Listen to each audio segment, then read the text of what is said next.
With Scotland's potential power blowing in the wind, it seems beyond belief that its largest factory making these towers would shut.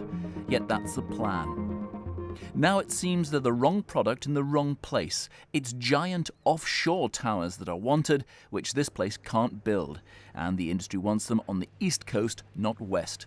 Closure and the loss of 100 jobs at Machrihanish isn't certain, but it feels like it. Now, I'm told most people behind these gates won't want to talk to me because, quite simply, they don't want to rock the boat. I understand that many of the skilled workers will be offered jobs elsewhere in the Vestas empire, and that could be anywhere in the world. And quite simply, they don't want to scupper their chances by talking to the likes of me. However, for Kintyre, that means it could be losing its major employer, and it could also be losing key skilled members of its workforce and their families. That's what most worries Councillor Rory Colville. He's taking the council's action plan around Campbelltown to gauge reaction.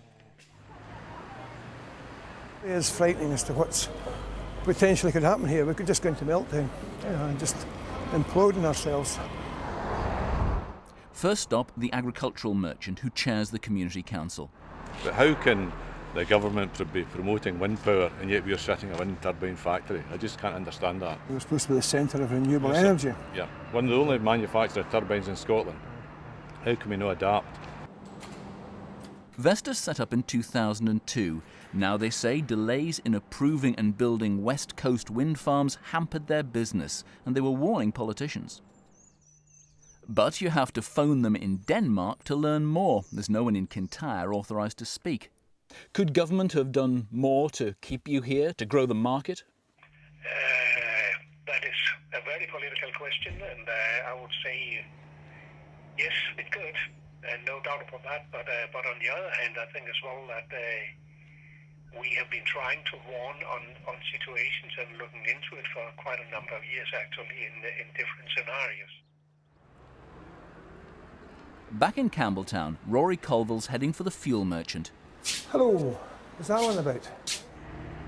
Vestas is estimated to be worth £3 million a year to the local economy.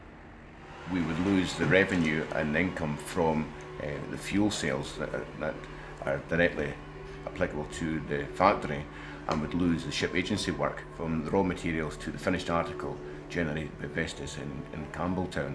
And to that tune, obviously, it's a substantial amount of money. You mentioned the figure something about 200,000. Oh, at least. Yeah. The big fear now is how many jobs will we lose that were servicing Vestas. The timber lorries, I think one's just about to come round here. These lorries were also employed in shifting Vestas equipment back and forward, taking the steel off the timber out to Vestas. You know, all of that's going to be lost, so we are going to have issues. Definitely issues, you know. We don't fight for what we want. Well, you know, we'll lie down and take it. Yeah. He can't walk down the street without discussing Vestas. Campbelltown is feeling forgotten. There was a call centre here until recently. 22 jobs went when it closed. More went at an experimental fish farm. And taxpayers' money has been lavished on Vestas. £6 million on this deep water pier alone, and there were also training grants. £10 million was spent building them a factory, of which only half will be recovered through rent. But they did bring other benefits. For the past 6 years that Vestas have been in operation, there's been annual wages going into the local economy of between £2.5 and £3 million. In addition, there have been a number of suppliers locally paid for by Vestas and income to subcontractors as well. So I think in terms of the economy generally, I think Campbelltown has done relatively well out of the Vestas investment. Well, one of the things, as you see, we had the meeting on Monday with... Now Rory Colville's on Argyll FM, trying to explain to people what Vestas apparently have not. This is the strange situation that we can't get our heads round, that it's not as though this was an old industry that was being closed down because there was no requirement for it. This is, we're constantly being told this is the way forward. So what now? The Enterprise and Energy Minister Jim Mather will visit tomorrow, but if Vestas won't budge, they'll try to find another wind firm for the factory. fast.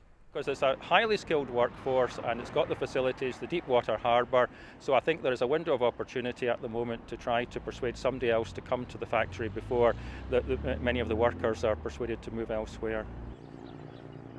So that is the task. Kintyre has suffered many economic blows. This one has the potential to be among the worst.